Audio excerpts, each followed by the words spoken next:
Mulai besok anak-anak saya akan sekolah online.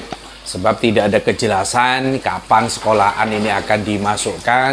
Pemerintah masih menganggap bahwa belum saatnya sekolah ini dimulai. Jadi ada inisiatif dari pihak sekolahan, ya sudahlah, supaya tidak terjadi kekosongan yang berlarut-larut, maka dicoba dengan sekolah online. Tapi kalau saya pribadi sih menganggap sekolah itu jauh lebih bagus, artinya berangkat ke sekolah, tidak sekolah online itu jauh lebih bagus dibanding sekolah online ini. Nah, saya pengen nanya-nanya ke anak saya, lebih senang mana, segala macamnya. Ayo kakak, sini kakak. Nah, kakak namanya siapa? Namanya Sasa. Sasa, nama lengkap dong. Zahara Bilqis Soleh. Zahara Bilqis Soleh. Sekolah di mana kakak? Al-Azhar Kelapa Gading, Surabaya. Al-Azhar Kelapa Gading, Surabaya.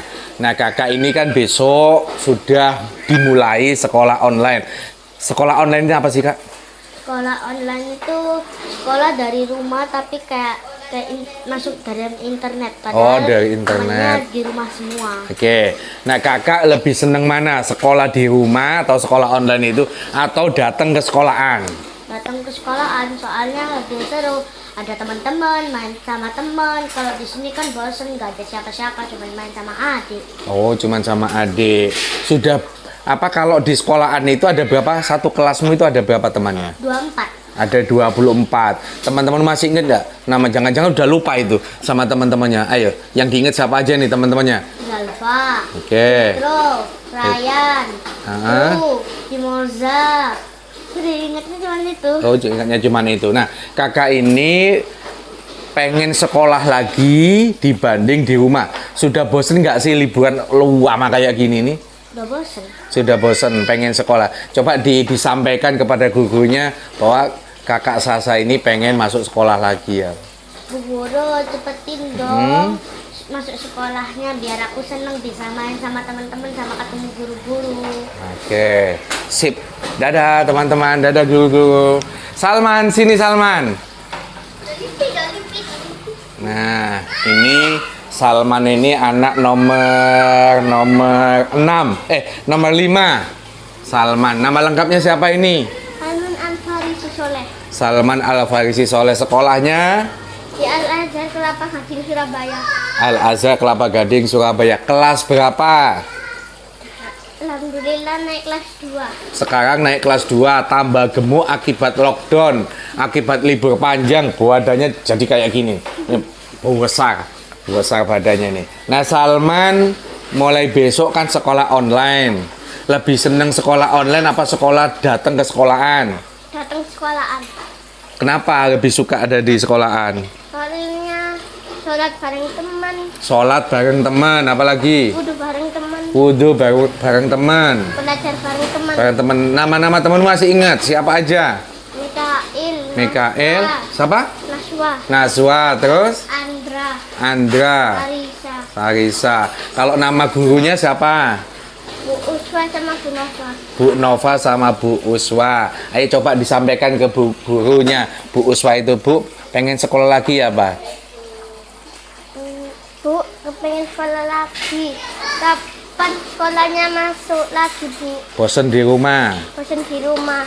Ya wes, dadah Ibu Guru. Ada Ya. Ibu Guru. Mes. Nah, saya mencoba mewakili diri saya sendiri untuk kepentingan saya dan keluarga anak-anak saya. Tapi saya juga yakin banyak orang tua yang sudah merasa gerah, banyak orang tua yang merasa bahwa libur yang terlalu panjang ini tidak efektif, tidak baik bagi perkembangan hidup anak-anak kita kan itu.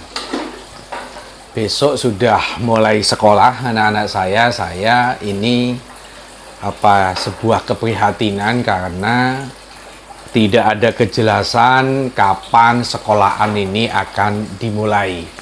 Saya ingin sebenarnya kenapa sih tidak ada terobosan dari Kementerian Pendidikan kita. Kenapa tidak mencoba mengaktifkan sekolah seminggu misalnya 2 kali atau seminggu 3 kali? Jika kekhawatiran terkait anak-anak, kenapa tidak dicoba? Oke, SMA dulu yang dicoba. SMA dicoba 1 minggu 3 kali, 1 minggu 2 kali. Kalau memang tidak ada persoalan, tidak ada virus corona, tidak ada yang terdampak di situ, ya sudah. Nanti dilanjutkan ke anak SMP terus sampai anak tingkat sekolah dasar. Kalau ini tidak pernah dicoba, kalau kekhawatiran yang selalu dikedepankan, ya pertanyaannya sampai kapan sekolahan ini libur? Padahal anak-anak ketika di rumah tentu tidak seperti pendidikannya itu tidak seperti di sekolahan.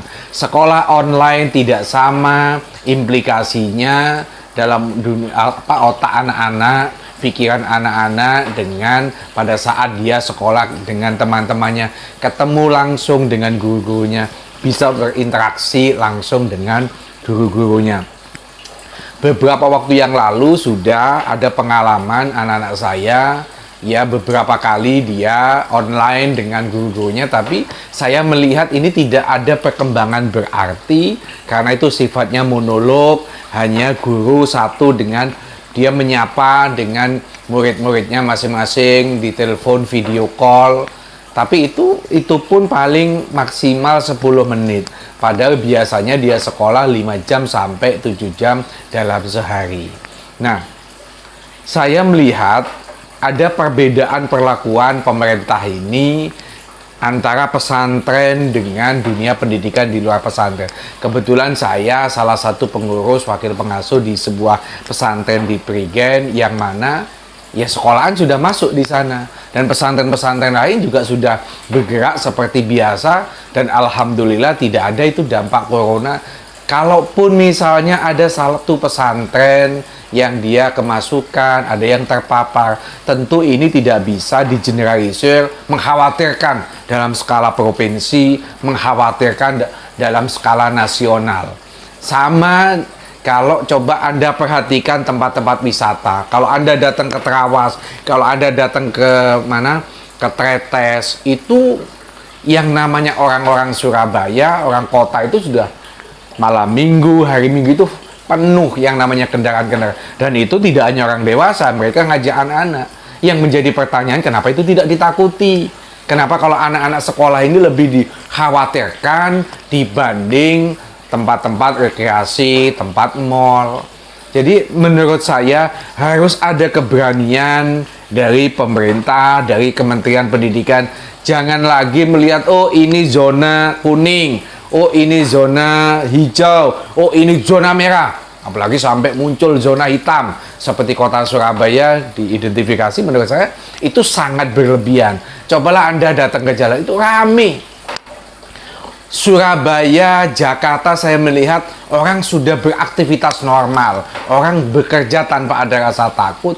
Ya, kenapa tidak kita seperti kata Presiden Pak Jokowi, kita harus berdamai dengan COVID-19? Ya sudah, kalau tempat pekerjaan itu bisa dinormalkan kembali, kenapa sekolahan ini tidak dicoba juga dinormalkan kembali?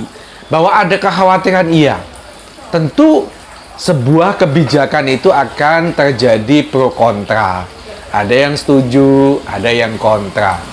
Tapi kalau itu bicara soal setuju, sudah sekian bulan, lebih dari 3 bulan sekolahan ini libur, tidak. Yang namanya kurva penyebaran COVID-19 ini coba kita perhatikan. Mana ke usia 50 tahun ke atas, mana usia 40 tahun ke atas, mana usia 20 tahun ke bawah. Saya yakin kalau dilihat dari pemberitaan televisi, media cetak, media online, jarang sekali ada anak-anak yang terpapar virus corona. Ini menjadi bukti tentu kekhawatiran itu sudah harus kita kesampingkan. Ada baiknya dicoba sekolahan ini dibuka, dimulai dari tingkat SMA, entah seminggu 2 kali, entah seminggu 3 kali. Kalau nanti itu sukses, dinaikkan lagi, sekolah dibuka untuk SMP, begitupun dengan sekolah dasar. Saya tidak mau ada penyesalan di belakang dan tidak ada bentuk perhatian dari pemerintah. Kalau sekolahan itu libur seperti sekarang, bagaimana SPP-nya. Toh saya tetap membayar secara penuh, kalaupun ada potongan-potongan mungkin maksimal cuma 10%. Padahal dia nggak sekolah. Kalaupun sekolah online, frekuensinya sangat sebentar, sangat sedikit dibanding dia sekolah normal setiap hari yang berangkat sekolah. Tidak ada bentuk perhatian dari pemerintah bagaimana menyelesaikan itu, bagaimana mengadvokasi, sekolah-sekolah jangan menarik SPP 100%, oke 50%, karena ini kan sekolahnya tidak normal. Nggak ada bentuk perhatian. Pemerintah hanya menurut saya ngelihat, oh ya sudah sekolah libur, tanpa memberikan advokasi, bentuk perhatian kepada sekolahan, kepada guru-guru, kepada orang tua yang saya tahu tentu corona ini sangat berdampak pada perekonomian, listrik naik, BPJS naik. Kenapa SPP juga tidak mengalami penurunan dan pemerintah mendiamkan dalam soal itu. Sekali lagi saya berharap ada terobosan dari Kementerian Pendidikan berani membuka sekolahan ini supaya anak-anak kita bisa kembali mengenyam pendidikan di sekolahan, bisa sekolah sekaligus bermain dengan teman-temannya. Terima kasih.